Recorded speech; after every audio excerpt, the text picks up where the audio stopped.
রব্বুল আলামিন বললেন, শোনো, তোমাদের এক কাবা দিয়ে দিলাম, একজন নবী দিয়ে দিলাম, আর একটা কিতাব, সুপার পাওয়ার একটা কোরআন আমি দিয়ে দিলাম।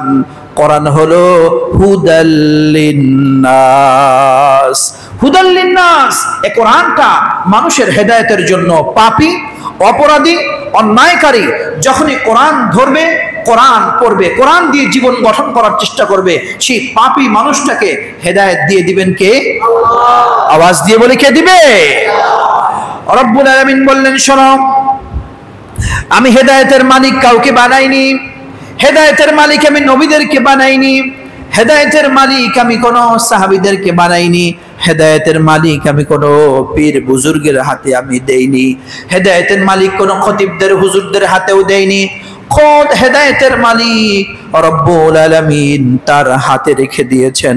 আল্লাহ বললেন, যারা আমার কোরআন পড়বে, কোরআনের কাছে আসবে, কোরআন দিয়ে জীবন গঠন করবে, রব্বুল আলামিন বললেন আমি তাদেরকে হেদায়েত দান করে দে। সুবহানাল্লাহ, সুবহানাল্লাহ। তাহলে আমাদের কিবলাও একটা, নবীও একজন, আমাদের সৃষ্টিকর্তাও একজন, আমাদের আসমানি কিতাব দিলেন গোটা মাখলুকের জন্য, সেটাও একটা কোরআন। আর আল্লাহ বললেন, এই যে গোটা মুসলিম উম্মাহ ঐক্যবদ্ধভাবে যখন তারা আমাকে ডাক দিবে, আমি রব্বে কারীম তাদের ডাকে আমি সাড়া দেই। সুবহানাল্লাহ বলেন। আল্লাহ পাক চাচ্ছেন যে এক আদম থেকে আমি মানুষদেরকে তৈরি করলাম, সব মানুষেরা ঐক্যবদ্ধ থাকবে। সব মানুষেরা কি থাকবে? ঐক্যবদ্ধ থাকবে। আজকে মুসলিম উম্মার এই ক্লান্তিকালে আপনাদেরকে একদম স্মরণ করিয়ে দিতে চাই, এই মুসলিম উম্মার ক্লান্তিকালে যে আল্লাহ পাক এক নফসুন নফসি ওয়াহিদা, এক আদম দিয়ে গোটা মানুষদের সৃজন করলেন, যে রব্বুল আলামিন একজন নবী দিলেন আমাদের জন্য, যে রব্বুল আলামিন একটি আসমানি কিতাব দিলেন, যে রব্বুল আলামিন একটি কাবা করে দিলেন, যাতে করে মুসলিম উম্মাহ এক তাওহীদ লা ইলাহা ইল্লাল্লাহু মুহাম্মাদুর রাসূলুল্লাহ, এই তাওহীদের পতাকা তলে মুসলমানরা থাকবে।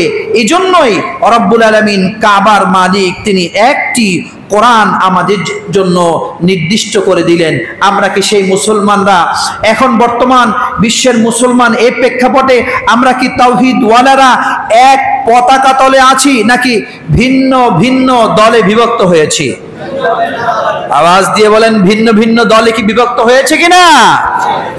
আল্লাহ চাচ্ছেন আমরা এক জায়গায় থাকি। রব্বে কারীম তিনি বুঝাচ্ছেন, তোমাদের কাবা একটা, তোমাদের কোরআন একটা, তোমাদের নবী একজন মুহাম্মদুর রাসূলুল্লাহ সাল্লাল্লাহু আলাইহি ওয়াসাল্লাম, তোমাদের আযান এক, তোমাদের মসজিদ এক, মসজিদের কাতারও এক, সব ঠিক আছে। হে মুসলিম উম্মাহ, তোমাদেরকে শুধুমাত্র দায়িত্ব হলো এক পতাকার তলে তোমাদেরকে থাকতে হবে। লা ইলাহা ইল্লাল্লাহু মুহাম্মাদুর রাসূলুল্লাহ, এই পতাকা তলে তোমাদেরকে থাকতে হবে। এই রজ্জুকে, ইসলামের কোরআনের রজ্জুকে আঁকড়ে ধরে তোমাদেরকে জীবন যাপন করতে হবে।